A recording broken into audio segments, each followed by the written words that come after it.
if you're a jiu-jitsu athlete looking to learn some wrestling and you are an absolute beginner, you need solo drills.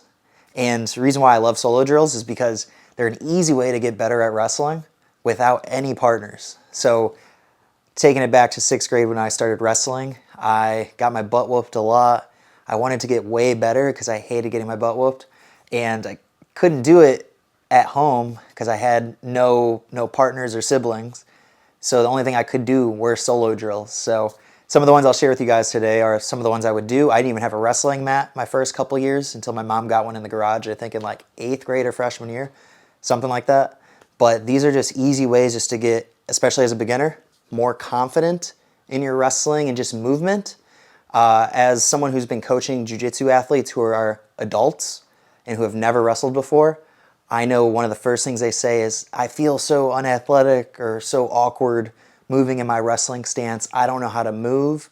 And that just comes with time and repetition and just exploring it yourself. So that's what solo drills are amazing for. Especially stance in motion is one we're going to cover first that you saw me do at the start of the video. That's a great one for it. So yeah, solo drills, don't feel weird about doing them at home. People do them at the gym.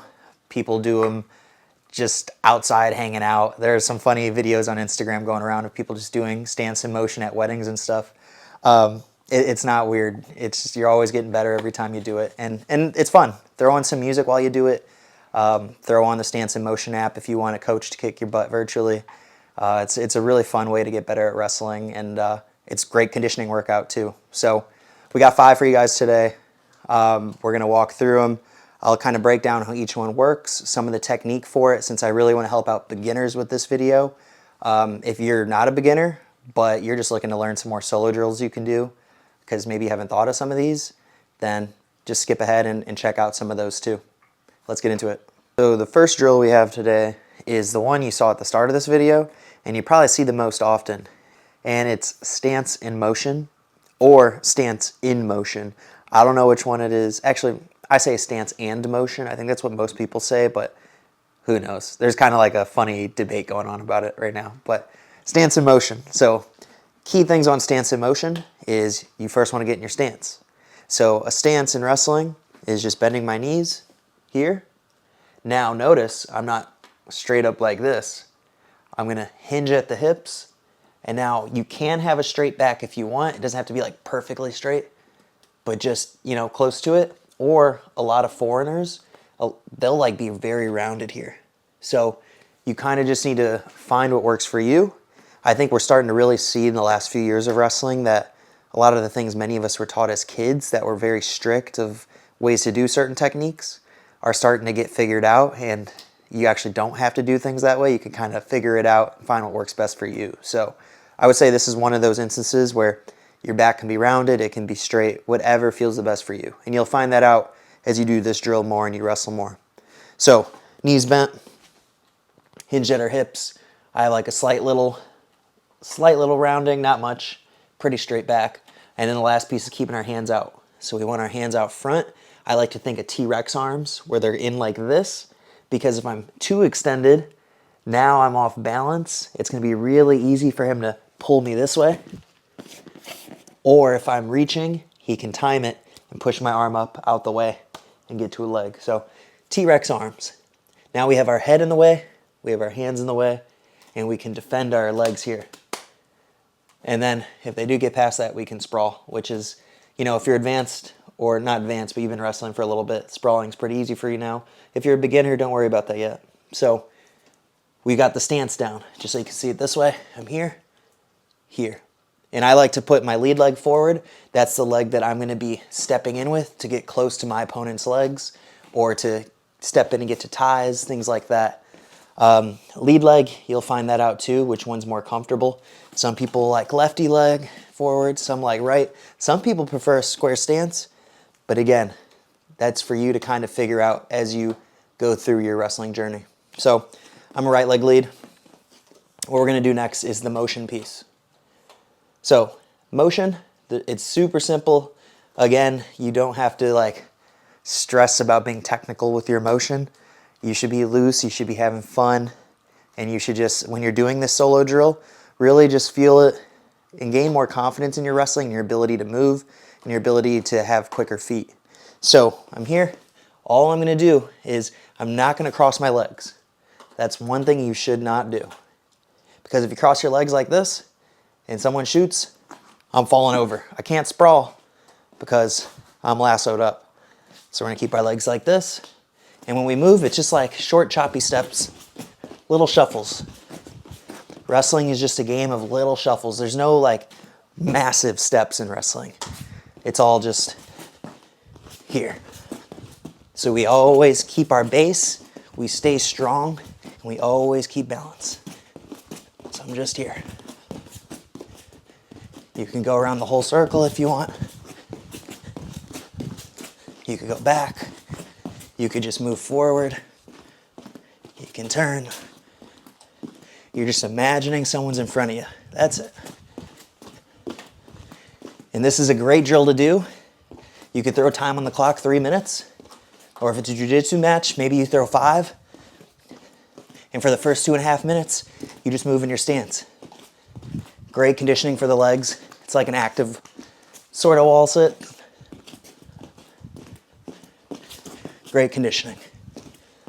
Now, stance in motion, they also call it shadow wrestling because you can actually simulate like an entire match. So once I'm more advanced and I know some takedowns, penetration step, sprawling, I can start to work that in. So I'm here.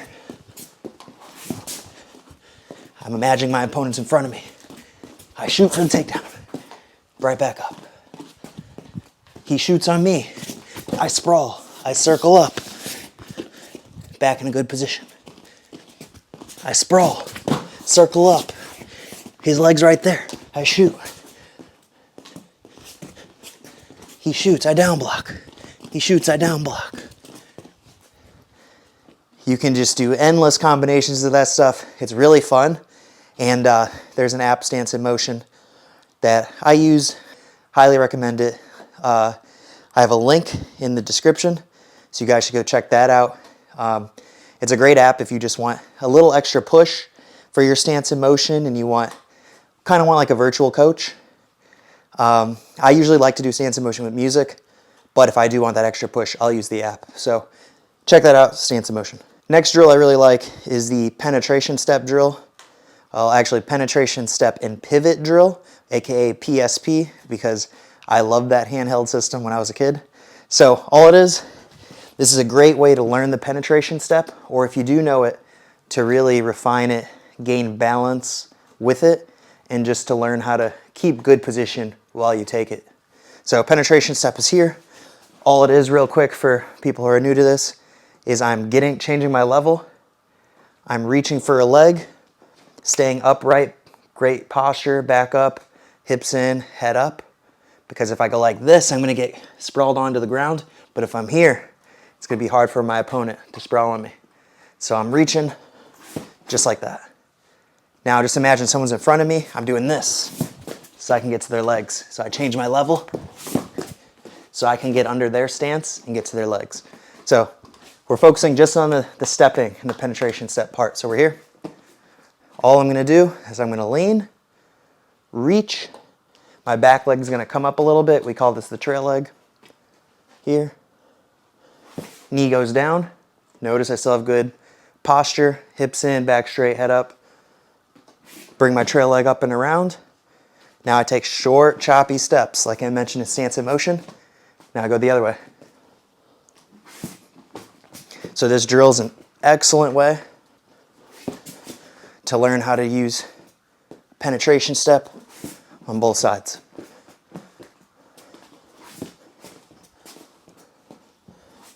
Great way to get ashy knees too.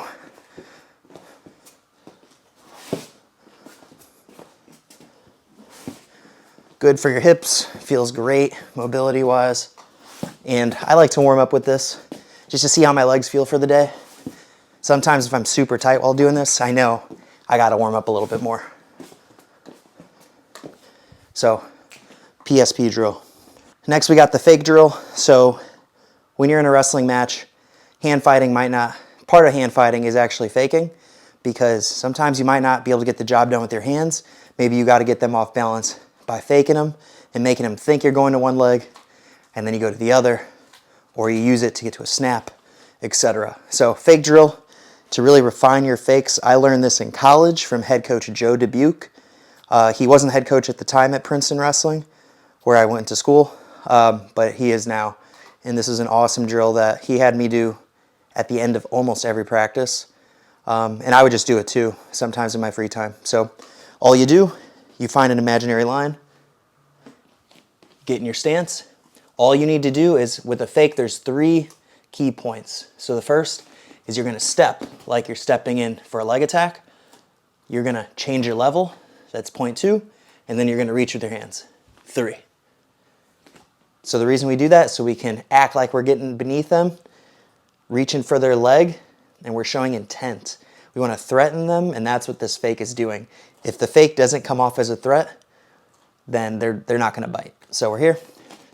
I got my line. I step over the line, change my level, reach. I can move both ways with it. Never crossing my feet. If you want to work on your explosiveness,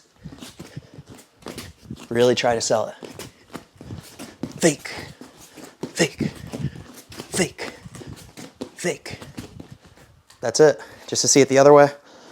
Line, stance, fake.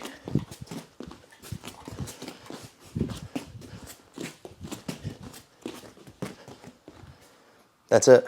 Fake drill. Next one I really like, because the most fundamental way to stop someone in wrestling is with your head in your hands. And if you get really good at that, you're barely going to get guys on your legs, which when they're on your legs, it's pretty tiring, and you're just not in as much of control. So this is the Downblock Reshot drill. I've seen David Carr do this one a lot, and man, he's amazing at it, and he does it in his drills the same way he does in matches. It just looks picture perfect. He's smooth with it. So this is a drill I didn't do a ton of growing up. I mean, I worked it in with stance and motion, but I didn't really focus on this piece. So I kind of wish I did a little more, because I let guys in on my legs too much, but I was tough to take down when they got on my legs. So yeah, I wish I just avoided a lot of that and just stopped it with my head and hands. So we got the Downblock Reshot drill. All you're gonna do is, we're here in our stance. So down block is I'm just protecting the same leg of the arm that I'm down blocking with. So if my opponent is shooting on this right leg, I'm going to take my right hand here. I'm going to go here. As it goes to the mat, now they can't get to that leg. Look, my head comes down right here to block. And now from here, I can circle, or as they start to come up, I can reshot and go right in on my own leg attack. So again, we're always going to go same side.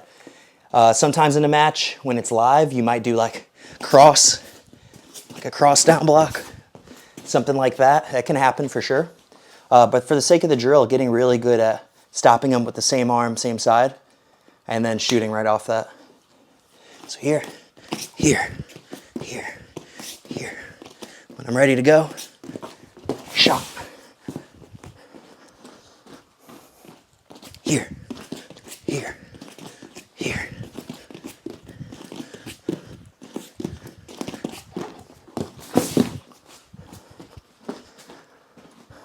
One more time this way.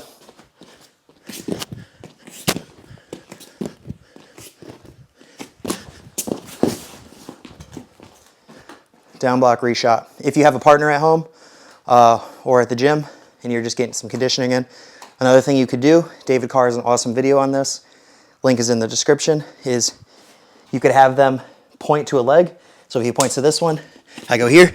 If he points to this one, I down block here. Then, after he's done pointing a few times, he can stick a leg out, and then you have to shoot on that leg as your reshot. So that's an awesome video, awesome drill. I wish I did that one way more too. Last drill, I call this, I guess, the footwork drill. This guy, Footwork Trainer on Instagram and YouTube. I had actually never seen this drill before, but it makes total sense. Really simple. I wish I did it a lot more too, but I mean, a lot of the drills I did kind of simulated this. Is you can grab 2 wrestling shoes or 2 items, 2 socks, whatever you want. Set them down in a certain position. If you set them like this, imagine this is your opponent's feet. So this is going to really help you visualize where your opponent's feet are and where the space is when their feet are set like this. So if their feet are like this, I can work on, this is where I would step in and get my penetration step started. Maybe I step to the outside. Maybe I go outside for outside high C. You can act like you're circling. Go this side, here, this side. Just helps you really visualize and move a little bit differently than you might have with stance and motion. Another way to configure it is you could go staggered. Let's say you're working on your misdirection, so you fake to one leg, you go to the other. I could be here, I could go here.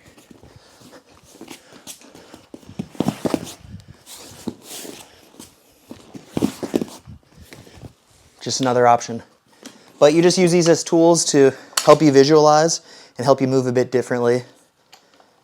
So I like to think of them as feet, and I'm just now able to place something in the way that can simulate my opponent's feet or their leg. So it's a footwork drill. Check out Footwork Trainer when he shows it. It's great.